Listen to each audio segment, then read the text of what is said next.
New videos every day.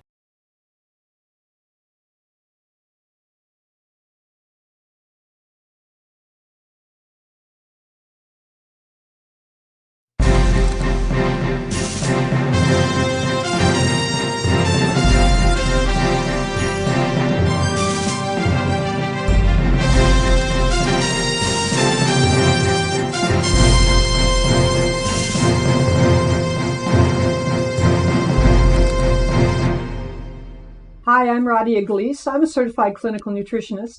And I'm Peter McCarthy. I'm a certified traditional naturopath. And this is Wake Up America. We have been talking about your health rights and health freedom in this country and in the state of Texas.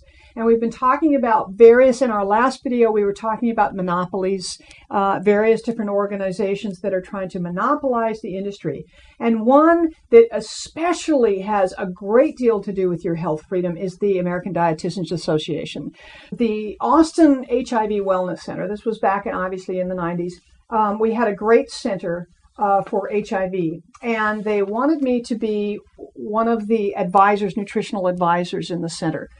But the problem was that the state of Texas would not give the clinic funding unless they had a registered dietitian. So they said, okay, the director came to me and said, maybe we can have a registered dietitian and a clinical nutritionist under the same roof. So we had our first meeting, and the director called the dietitian and myself together, and they said, so what are you going to instruct the patients? And I said, well, obviously, I think it's first to start out with the concept of eating whole foods. Right? That would be clean meat and fish and chicken. That would be whole organic fruits and vegetables. And before I can even finish the sentence, the dietitian said, I totally disagree. And I said, the director and we all went, how could you disagree so far? How could we be on the page? She says, well, these people are in wasting syndrome. They need to gain weight. So she said, I have a list of, this was actually a brochure, and this is a real brochure. This was the brochure. I saved this because I knew I needed to see this later on in life, and so I saved it. And this is called Nutrition and HIV, and this is what she was going to pass out. She said, your choices make a difference. So she said, basically, that first of all, good advice for some, but not for you. So these were considered bad advice. Number one, drink a lot of plain water. That was a bad advice because water doesn't have any calories. Eat a lot of fruits and vegetables. That was a bad advice because they don't have any calories either. Do not snack on raw vegetables, salads, and fruit. Snack on sandwiches, pizzas, cereal, ice cream, and other foods. Do not have sugar-free drinks. Instead, have regular sodas. It says, quote unquote, go for the sugar. You should have regular soft drinks, not diet soft drinks. Add extra sugar to them if you wish. You might want a scoop or two of ice cream in the glass. It says, sugar is good for you. Sugar is your friend. Eat sugar, jelly, syrups, honey. Put extra sugar in your cereal. Don't be afraid to eat candy bars, cakes, and cookies as an addition to your healthy food. Now, before I go on, Peter, tell us what sugar does to the immune system.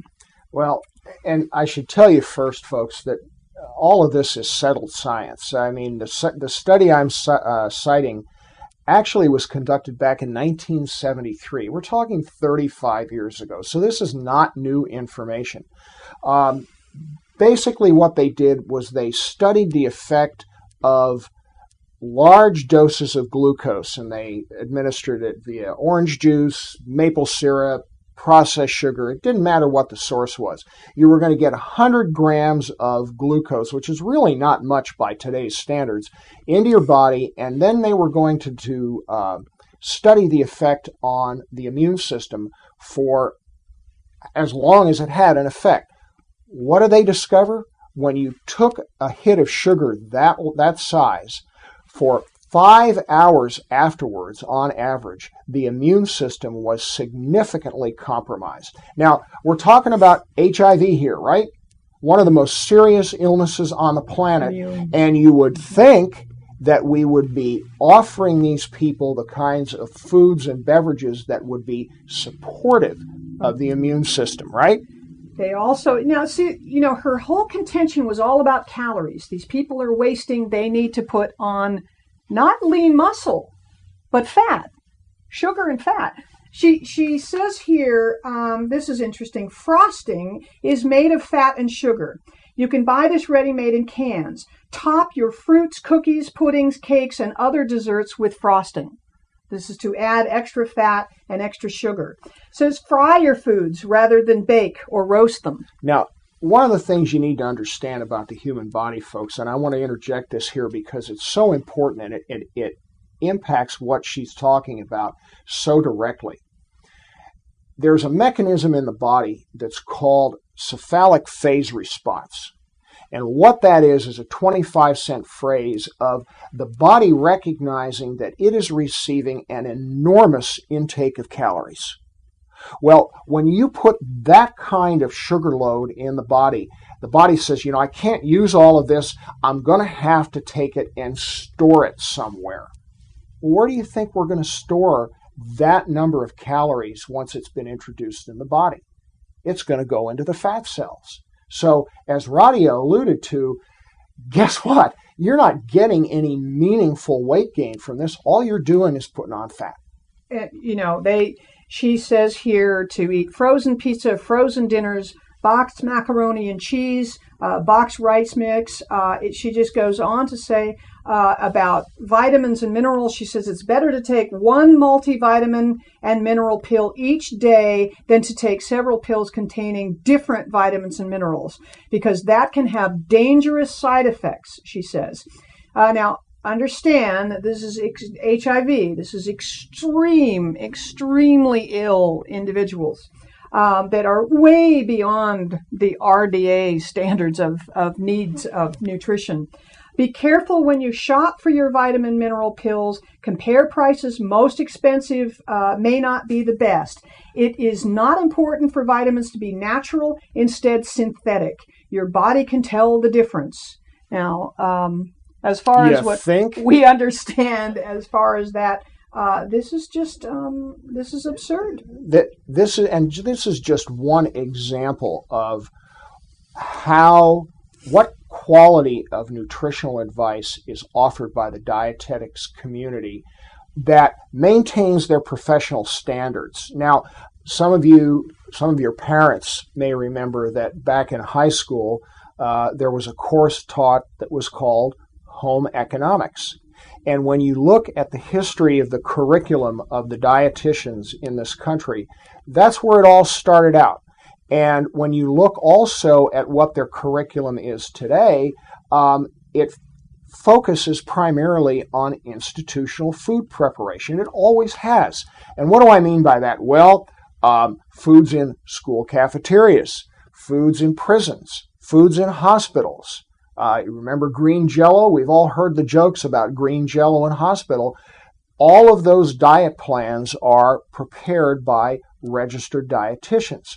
Well, up until about 1983 or thereabouts, the dietitians were simply very happy to stay on their own turf, prepare food institutionally, and they left the rest of the nutritional community alone. But around that time, they started to receive, and it's grown progressively ever since, more and more support from the big processed food companies. And we've talked about big food and its influence before. But this time, what they wanted to do was to fund the activities of the American Dietetic Association and its state affiliates so that the dietitians could play a greater role in counseling people on what to eat in this country. Well, if they were just going to be offering a competing point of view, that would have been one thing. But what they have embarked upon is a very aggressive agenda to monopolize the nutritional counseling industry across this country. And unfortunately, to a very great extent, they've been successful. They now have dietetics licensing laws in over 30 states. And it varies based on the state as to what their scope of practice is. But for the most part, they basically hold full sway over nutritional counseling in those states. So somebody like Radhia as a certified nutritional clinical nutritionist and somebody like me as a traditional naturopath, we couldn't talk about nutrition in those states. It would be against the law. Now, we actually are in the state of Texas. The Texas Health Freedom Coalition represents over 48,000 practitioners up to date now that would basically virtually be put out of business if the dietitians coming up in this next election in 2009, if they pass their bill. And we know that they have been very aggressive in the state of Texas. They want to take the state of Texas because of its size. This will set precedents for the other remaining states so that they can literally go in and just pick off these states one by one. And what they really want to do is they want to say that they are the sole authority on diet and nutrition. Now, as you were saying, and I was telling you earlier, of course, follow the money, and you'll see, as you mentioned before, who is the corporate sponsors. And we showed in one of our videos a few weeks ago, if you go to the American Dietetic Association website, look at the corporate sponsors. And who are they? Well, no surprise here, right? If you look in their section on corporate sponsorship, you're going to see companies like Kellogg's, General Mills, Pepsi, Coke, Mars Candy. The pharmaceutical companies. Some of the pharmaceutical companies who offer clinical nutrition products that the American Dietetic Association uses. They are all listed in this list. Now, when you look at that, you go, well, why would they be putting so much money and so much effort into the legislative efforts of the dietitians? Well, they don't really want airy-fairy, tree-hugging, granola-eating health freaks like us telling people not to eat their food. So they have a vested interest. And as a matter of fact, this was interesting. We pulled this. This is from the American Dietetic Association, the Political Action Committee.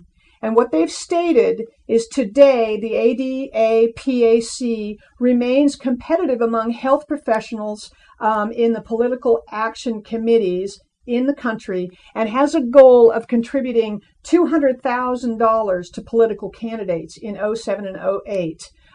So, we can see who's in bed with who and where is this money coming from.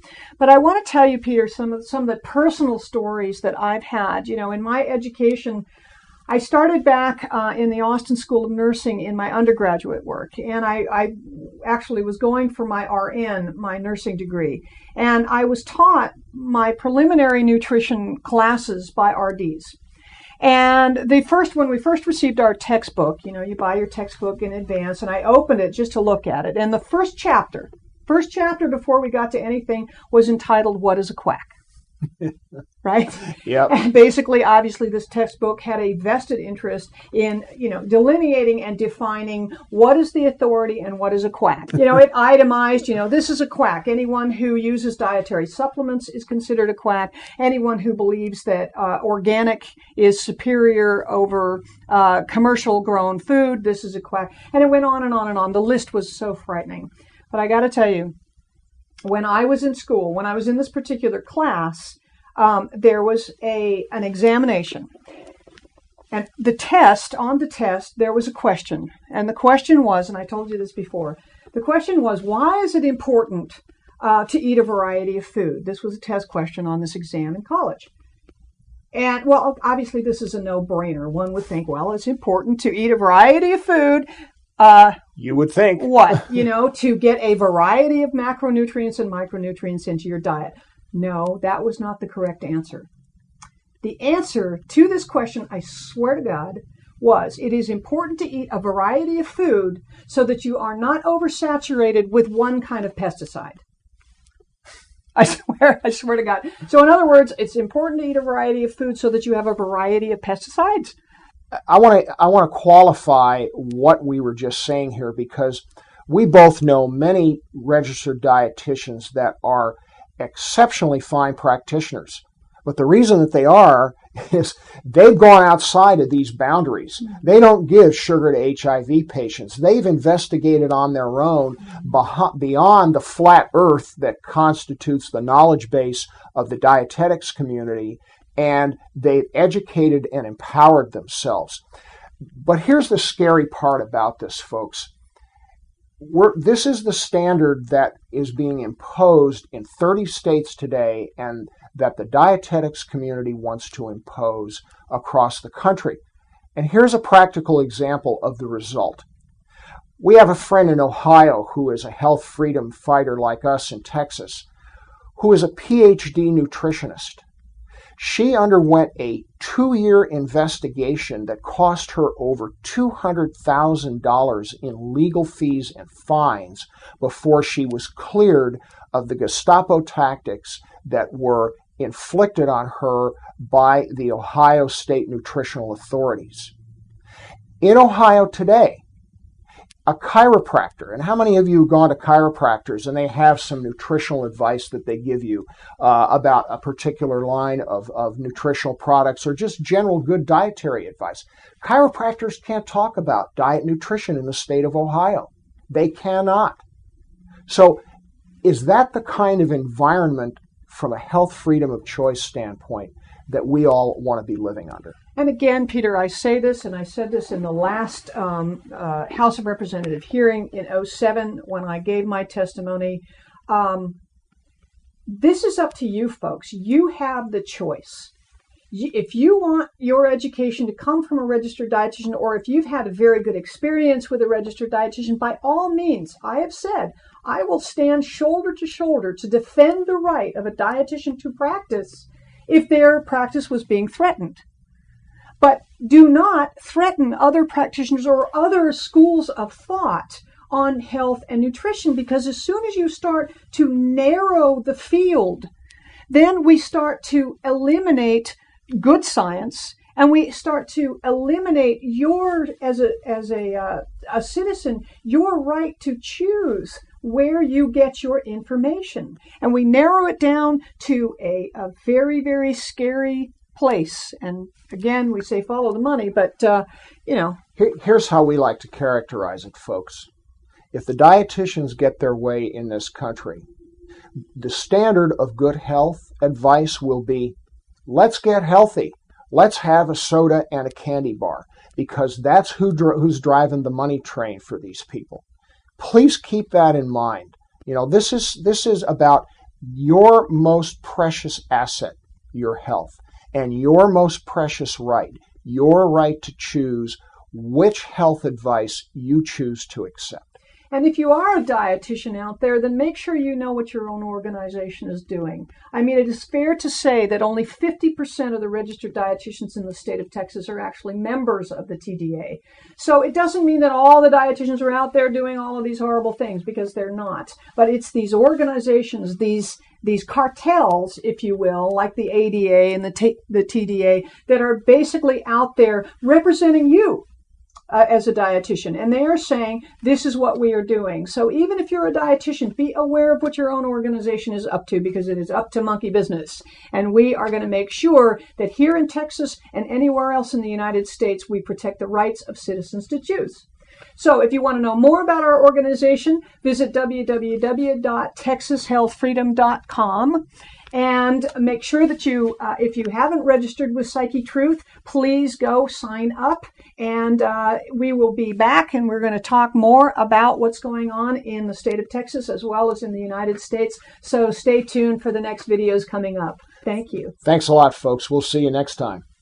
If you liked this video, we have hundreds of more alternative videos ranging from sexual health to psychology to mind control.